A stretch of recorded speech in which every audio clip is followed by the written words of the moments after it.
A reading from the book of Genesis. After these things God tested Abraham. He said to him, Abraham. And he said, Here I am.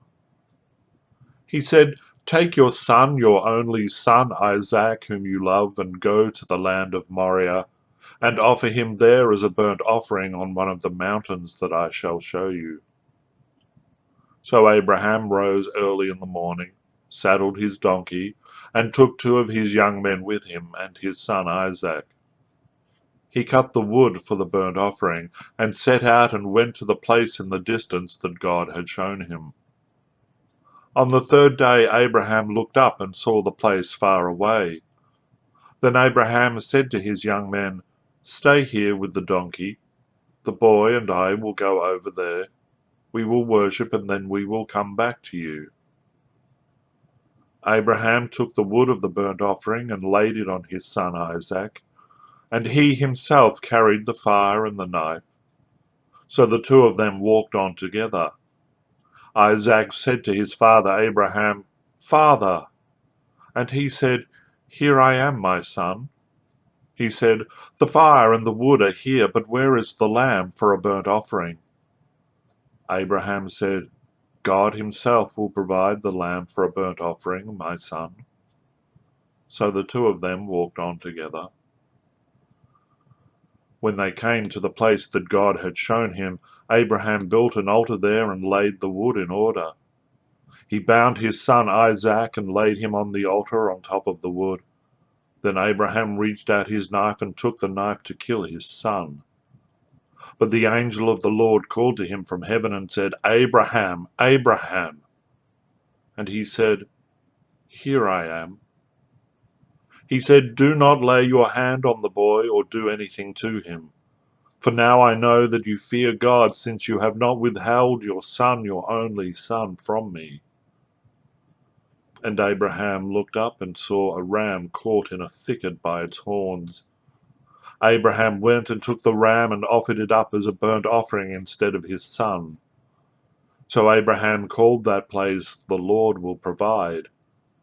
As it is said to this day, On the mount of the Lord it shall be provided.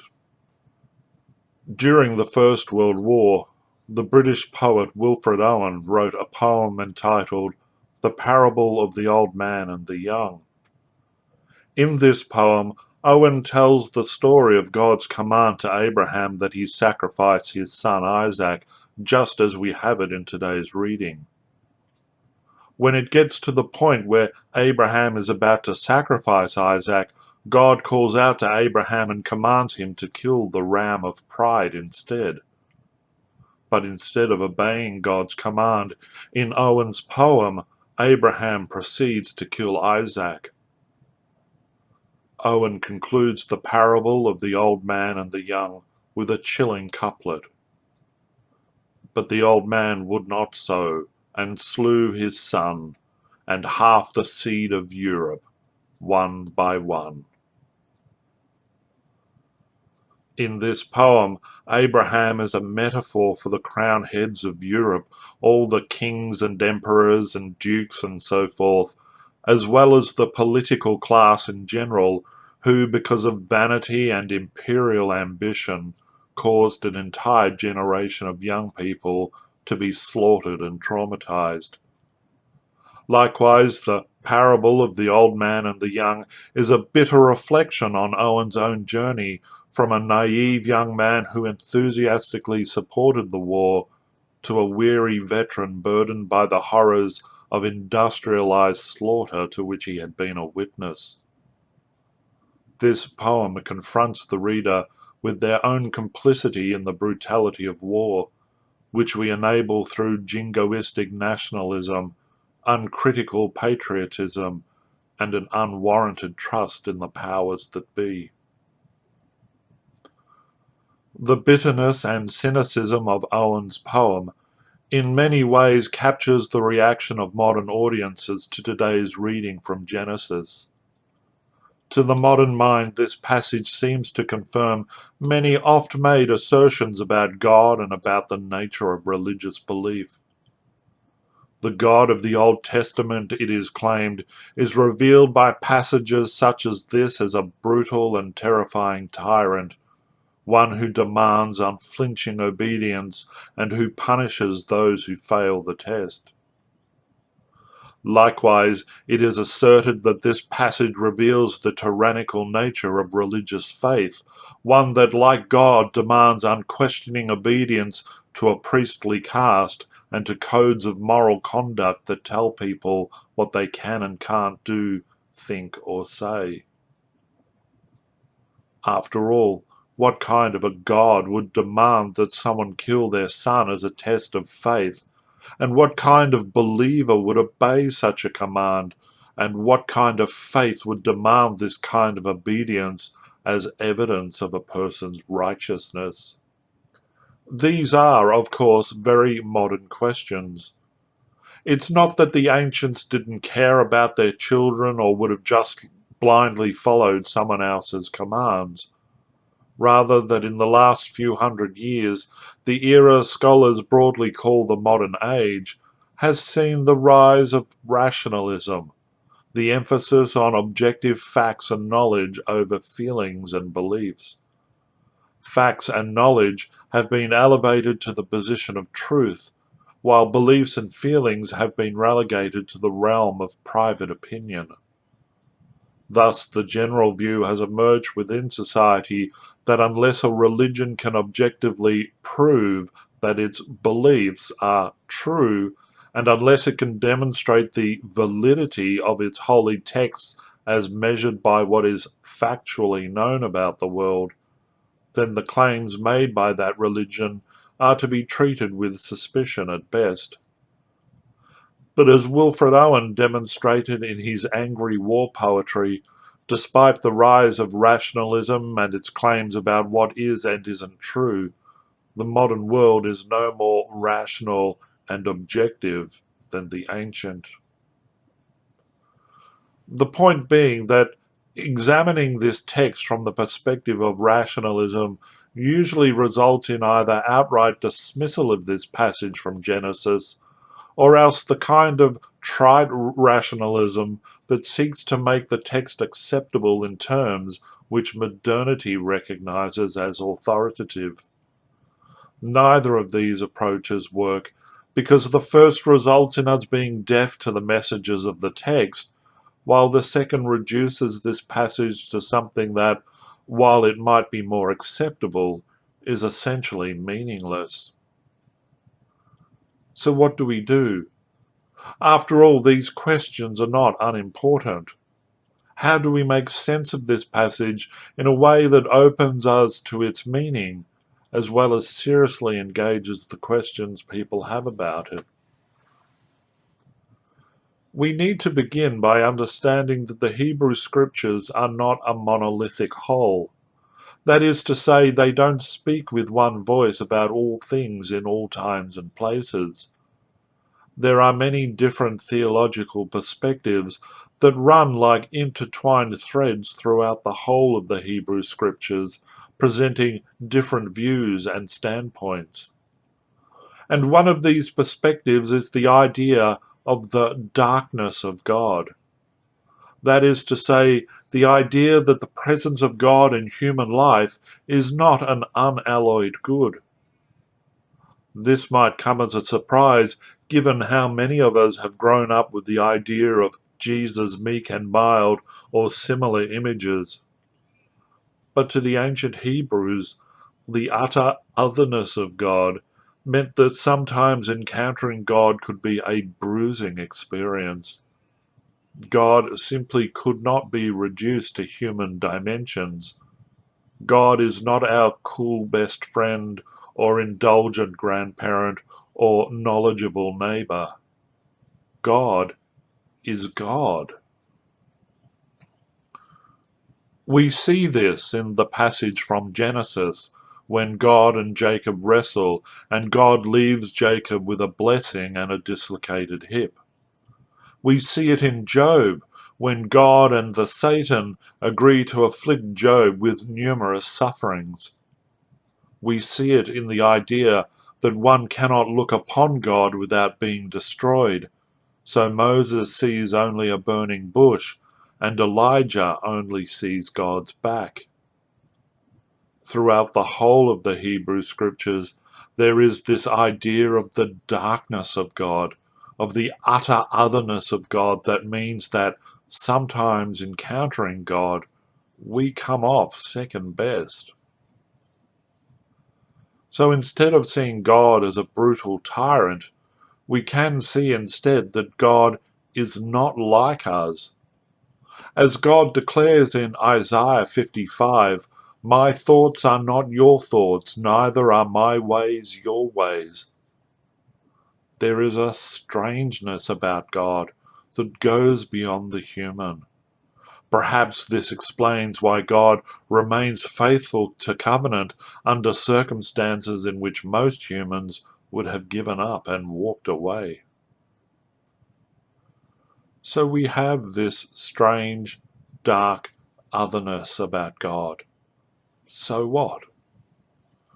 Well, the significance of this is that because God is not like us, this means that relationship with God can take us into difficult, even dangerous places. Covenant with God is not some condition of blissed out serenity, neither is it a trouble-free ride through a safe and secure existence. If anything, relationship with God can make life more difficult, precisely because, like all relationships, it makes demands of us. Like Jacob, we don't get away scot-free. Contrary to the oft-made claim that religious belief is just a security blanket for those who are too frightened to face up to the realities of existence, to believe in and seek relationship with God is to take the greatest risk of all, precisely because we might end up getting bruised and battered along the way. So the first thing to take away from today's reading is that relationship with God is sometimes hard work. It makes demands of us, and sometimes those demands are difficult and disturbing. The next feature to take note of is Abraham's attitude. In the parable of the old man and the young, Wilfred Owen makes Abraham the embodiment of all those people who uncritically defer to those in authority and who just assume that the political class are acting in the wider interest. For Owen, Abraham is not a figure of trust, but of naive abrogation of the responsibility to think for oneself. In our age of individualism, this portrayal of Abraham plays well to those who regard religion as a tyrannical system intent on crushing individual freedom. But closer examination reveals that this is not actually the case. Abraham speaks very few words in today's passage, but when he does speak on 3 occasions, it is in response to someone else speaking first. Twice God calls to Abraham and he responds with the words, "Here I am." On the other occasion, it is Isaac who calls to Abraham, and again he responds with, "Here I am." Now we need to pay attention to that phrase, "Here I am," because it is not just a poetic device used by largely oral societies to help people remember stories by having repeated phrases and sentences. In the theological context of this passage, the phrase, "Here I am," signals Abraham's attentiveness, his being present to the one by whom he is being addressed. In other words, Abraham's basic attitude through this passage is not one of meek submissiveness or mindless obedience. On the contrary, he is highly attentive both to God and to Isaac. The Abraham of Wilfred Owen's poem is not only mindlessly obedient, but also willfully inattentive. Consumed in his own pride and stubbornness, he kills Isaac and precipitates the slaughter of mechanized warfare. The Abraham of Genesis, however, is deeply present and attentive to God, and it is precisely because he is so that Abraham does not kill Isaac. In other words, faith, properly understood and lived out, is not a tyrannical system of forced obedience and divine retribution. Rather, it is a relationship in which our presence and attentiveness to God opens for us new horizons and the possibility of new tomorrows. Faith is a way into the newness of life rather than a closed system amounting to a denial of life. Inasmuch as the life of faith and encounter with God leads us sometimes into dark and difficult places, attentiveness to God also brings us unexpected life and fruitfulness. Faith requires a flexible, open mindset that enables us to change course, just as the Abraham of Genesis changes course when he feels the movement of God in his life. So what does that mean for us as Christians in the 21st century? Firstly, it challenges many of our notions about God and our relationship with God. The temptation to conceive of our covenant with God as the kind of arrangement we might enter into with our neighbours and friends points to our failure to take seriously just who it is with whom we are entering into a relationship. God cannot be bargained with. God cannot be bought or bribed. God cannot be persuaded by our displays of piety or righteousness. But God is attentive to us and calls to us, and that call requires, demands our response. We can engage God in dialogue. We can be attentive to God's presence in our lives. And through that engagement, through that dialogue and attentiveness, we can discover unexpected possibilities opening up to us, new life and new horizons we never previously imagined. Secondly, it means that even in the dark space of our present situation, God is present to us and can reach us. We know nothing from the passage about Abraham's inner thoughts and emotions as he responded to God's command and travelled with Isaac to the place of sacrifice. But we need only place ourselves in the same position to appreciate how we would feel, even if we did obey such a command. Would there be any parent who wouldn't be filled with despair at the thought of their own child being sacrificed? And yet, even in that darkest of dark places, as Abraham raised the knife above his son's throat, God was able to reach him. And that tells us that even in the midst of our present despair about COVID-19 and everything that follows on from it, God is present to us and able to touch us, perhaps in unexpected or even shocking ways. In any event, we are not alone. God has not abandoned us to our fate. Thirdly, it tells us that whatever might be said of humanity, God is not a hypocrite. God does not demand of us that which God would not be prepared to do. In the person of Jesus, God made God's self vulnerable to human brokenness and paid the price for that vulnerability on the cross. And while we must be careful not to retrospectively read the gospel back into these ancient texts, nonetheless, it is the claim of Christian faith that Jesus articulates God's fulfillment of the covenant set out in the Hebrew Scriptures, including today's difficult and challenging text.